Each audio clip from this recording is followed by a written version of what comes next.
Hello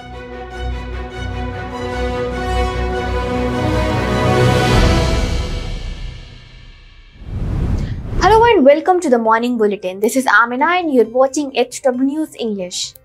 Now it's time to dive into the top stories of the morning. The White House has expressed confidence in the Adani case that the strong foundation of India-US relations can help the two nations navigate the ongoing crisis surrounding bribery charges against Adani. White House Press Secretary has addressed the allegations during a press briefing, stating that the Biden administration is aware of the charges against Gautam Adani. Adani was indicted in New York along with his nephew Sagar Adani and other executives for their roles in an alleged multi-billion-dollar bribery and fraud scheme to secure solar energy contracts in India. Last evening, the International Criminal Court issued an arrest warrant against Israeli Prime Minister Netanyahu.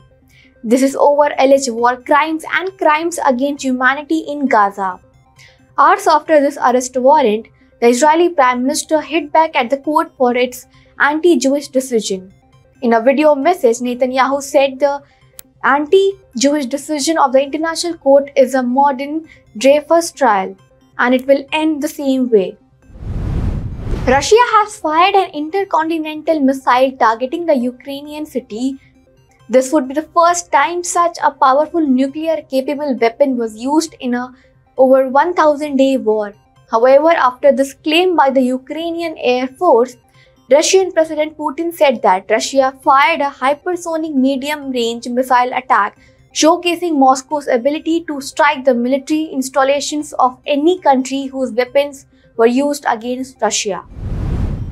The United States has accused the Adani Group of bribing former Andhra Pradesh Chief Minister Y.S. Jagan Mohan Reddy of Rs 1,750 crore. A US indictment accused the Adanis of corruption in securing a 7-gigawatt solar power deal with the previous Andhra Pradesh government led by Jagan Mohan Reddy. Hours after this allegation, the YSRCP party refuted all the allegations.